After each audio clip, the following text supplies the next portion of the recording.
بہت ادب اور احترام کے ساتھ سید ناصر علی صاحب IRS جو ڈائریکٹر جنرل انکم ٹیکس بھی ہیں، اور ایک طرف اور دوسری طرف ان کی جو خدمات ظاہری کے حوالے سے ہیں اور رسائی ادب کے حوالے سے ہیں وہ بہت ہیں. ابھی کربلا معلیٰ میں جو حرم کے نزدیک جو مجلس میں نے کی تھی اس میں جس انداز سے ان کا بیان رہا اسے ہم بول نہیں پا رہے ہیں. بہت ادب و احترام کے ساتھ ان کے حضور پہنچتے ہیں. ان سے درخواست کرتے ہیں کہ آج اس مجلس کو خطاب فرمائیں. آپ سے گزارش ہے بلند آواز میں نعرے صلی محمد. فاتحہ.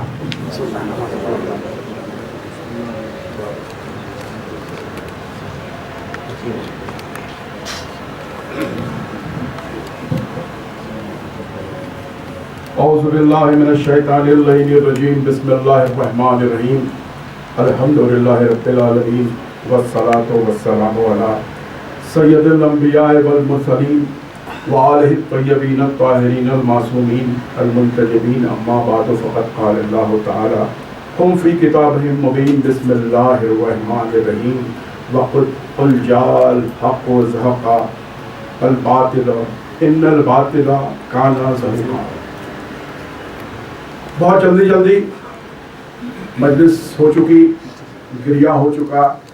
میرے محترم سید نقوی صاحب نے پوری مجلس سے کامیاب مجلس پڑھ دی. بس چند منٹ میں اس کو اختتامی دور میں پہنچانے کے لیے یہاں حاضر ہوں.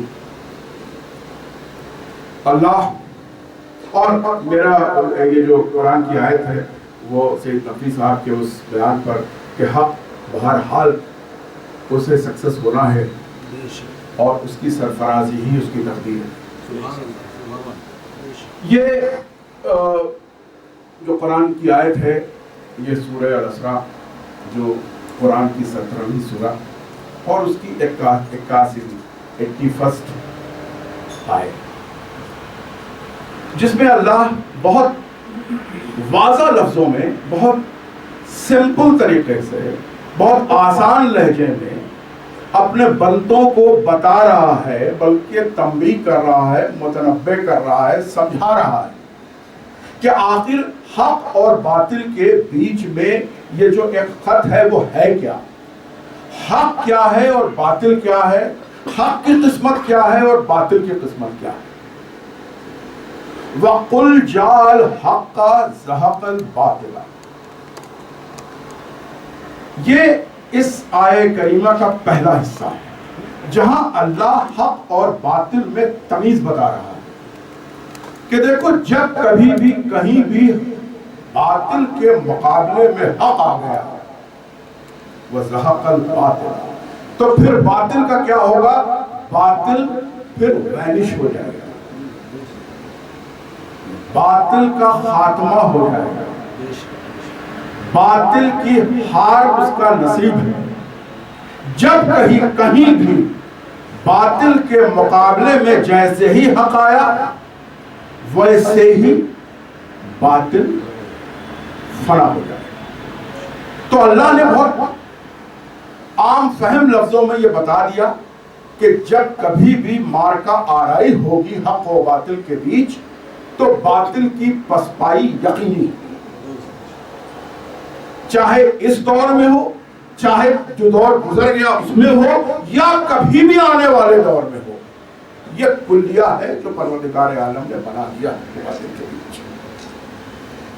تو بہت ہی ایک عام فہم لفظوں کو بتا دیا کہ جیسے ہی باطل کے مقابلے میں حق آئے گا باطل فنا ہو جائے گا. اب اس کے آگے کہتا ہے ان الباطل کان زہوقا. کیونکہ میں نے باطل کی قسمت میں پسپائی لکھ دی ہے. یعنی باطل چاہے جو کر لے، جو جتن کر لے، اس کی قسمت میں فنا ہی ہونا ہے، پسپائی ہی لکھی ہوئی ہے. چاہے وہ جو کر لے، چاہے اس کے ہاتھ میں ثروت ہو، چاہے اس کے ہاتھ میں ایٹمک پاور ہو، چاہے اس کے پاس جو ہے کثرت ہو، چاہے کچھ بھی ہو، لیکن اس کی قسمت میں اللہ نے پسپائی ہی لکھی. اب بتائیں اس سے اور بہتر سلیس اور بہت ہی ایک عام فہم لہجے میں اور کیا کہا جا سکتا ہے کہ اللہ بتا رہا ہے، کیونکہ دیکھیے ظلم کرنے والا بھی وہ بھی اللہ ہی کا بندہ ہے، اور جس پر ظلم ہو رہا ہے وہ بھی اللہ ہی کا بندہ ہے، لہذا اللہ دونوں طرح کے بندوں کو متنبع کر رہا ہے، جو حق کے ساتھ ہیں ان کو بھی بتا رہا ہے اور جو باطل کے ساتھ ہیں ان کو بھی بتا رہا ہے کہ دیکھو اس میں تمہارا خسارہ ہی خسارہ ہے اگر تم باطل کے ساتھ کھڑے ہو، اگر تم ظالم کے ساتھ کھڑے ہو تو تمہارا خسارہ ہی خسارہ ہے، کیونکہ اس کی قسمت میں ہم نے پسپاہی لکھ دی ہے، اسے کبھی سرفرازی ہو نہیں سکتی۔ تو جب اللہ نے پہلے ہی بتا دیا کہ ہار کس کی ہوگی اور پھر بھی اگر بندہ اسی کے ساتھ ہو تو اب اس کی قسمت، اب اس سے اور بے وقوفی کیا ہو سکتی ہے کسی انسان کے لیے کہ جو خالق کائنات ہے وہ کہہ رہا ہے کہ اگر ظالم کے ساتھ کھڑے رہو گے تو تمہاری پسپائی یقینی ہے، اور اگر تم حق کے ساتھ کھڑے رہو گے تو چاہے تمہاری تعداد کتنی ہی کم کیوں نہ ہو، چاہے تم کتنے ہی کمزور دیکھنے میں کیوں نہ لگو، لیکن پھر بھی اس کی قسمت میں میں نے سرفرازی ہی لکھی ہے۔ تو یہ بہت ہی عام لفظوں میں، اور یہ تو ہے کہ یونیورسل ٹروتھ ہے۔ ابھی سید نقوی صاحب نے کہا جہاں بھی نہیں ہے سینکڑوں کٹنی جا چکے، ایک پورا ان کا ایکسپیرینس ہے، اب جو کچھ انہوں نے بات کہی وہ اپنی ایکسپیرینس کی بنیاد پر کہی، لیکن یہ تو اللہ روز اول سے کہہ رہا ہے کہ بھائی حق حق ہے، باطل باطل ہے۔ اس کے بعد سورہ بقرہ میں اللہ نے اب اس کی اور تشریح کہ وَتَلْبِسُ الْحَقَّ بِالْبَاطِلِ، اب انسانوں کو کہہ رہا ہے کہ تمہیں کیا کرنا ہے، تو کیا کہہ رہا ہے وَتَلْبِسُ الْحَقَّ بِالْبَاطِلِ، یعنی تمہیں یہ کرنا ہے کہ حق اور باطل کو مکس نہیں کرنا، حق اور باطل کو ایک ہی بریکٹ میں نہیں رکھنا۔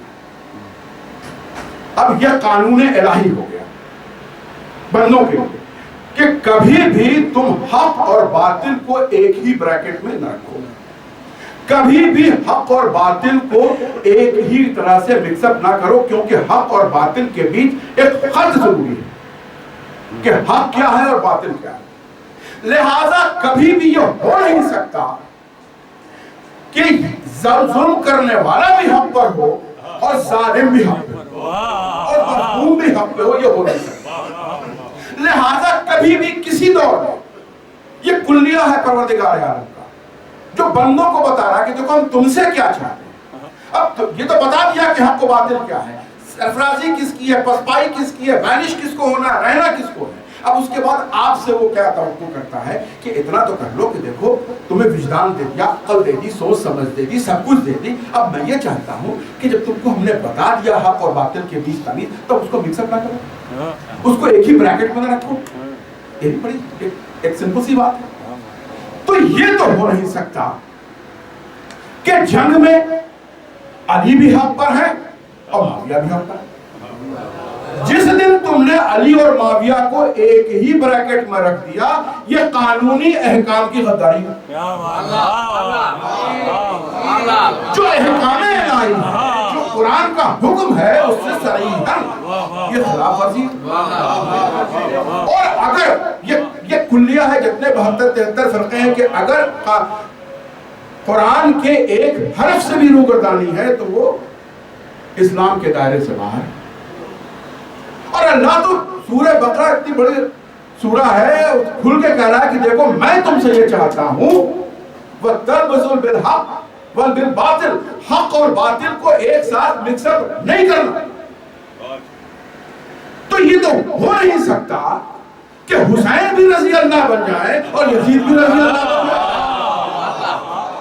یہ تو الہی قانون کے خلاف ورزی ہے، اور جو بھی الہی قانون کی خلاف ورزی کر رہا ہے مسلمان تو ہو نہیں سکتا۔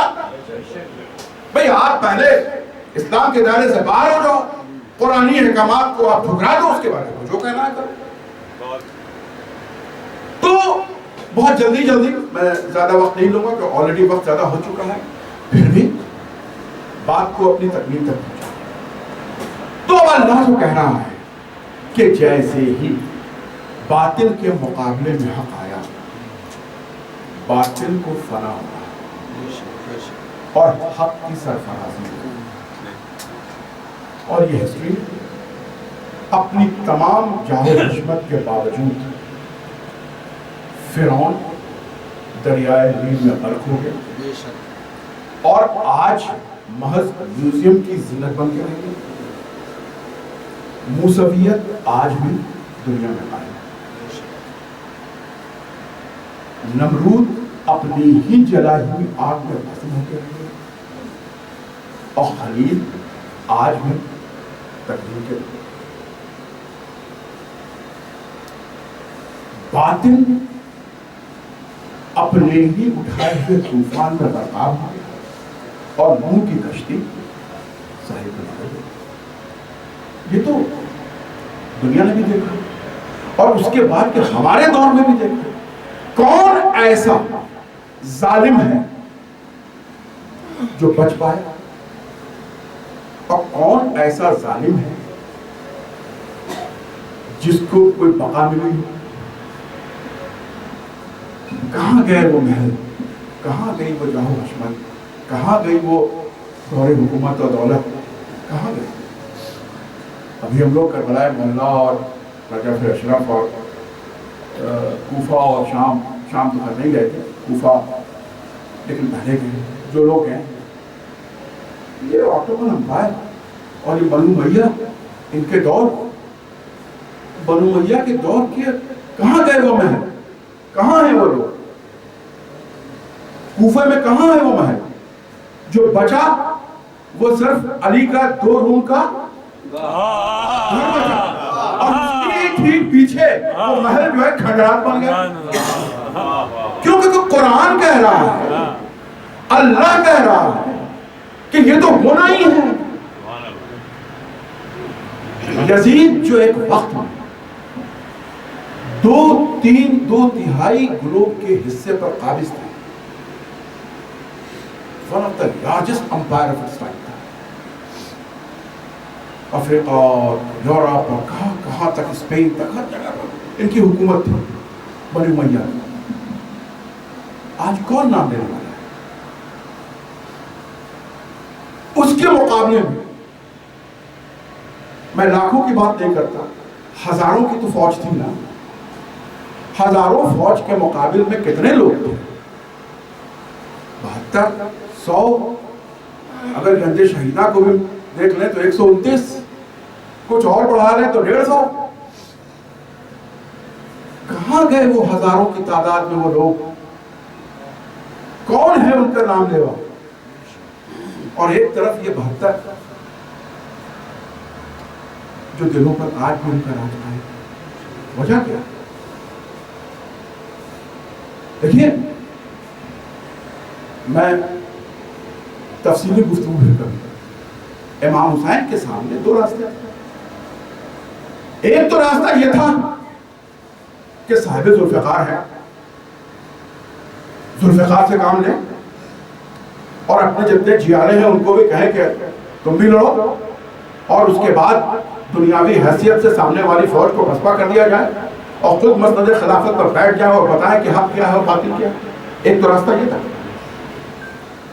یہ ایکسپیریمنٹ پہلے ہو چکا اور دیکھا یہ کہ ایسا ہوا، لیکن سویا ہوا ضمیر کچھ دنوں کے لیے ضرور جاگا، لیکن کچھ دنوں کے بعد پھر وہ ایسا سویا کہ اٹھنے کو تیار نہیں. تو اب حسین کے پاس دوسرا راستہ کیا تھا کہ اب ایک ایسی مثال پیش کی جائے، ایک ایسا سناٹا دار تماچا اس سوئی ہوئی ضمیر اور سوئے ہوئے وجدان پر مارا جائے کہ وجدان یہ سوچنے پر مجبور ہو جائے کہ اگر کسی نے جان دی تو کیوں دی، کسی نے جان لی تو کیوں لی، کسی نے اپنے 6 مہینے کے بچے کے گلوں پر اگر تیر کھا کے بھی شکر پروردگار عالم ادا کر رہا ہے تو اس کی وجہ کیا ہے؟ 18 سال کا کڑیل جوان بیٹے کے سینے سے انی نکال رہا ہے اور فوراً 2 رکعت نماز شکرانہ ادا کر رہا ہے. اس کی وجہ کیا ہے؟ اس کے برعکس جو اپوزٹ فوج تھی وہ ایک 6 مہینے کے بچے کو تیر سے شعبہ کا نشانہ کیوں بنا رہا ہے؟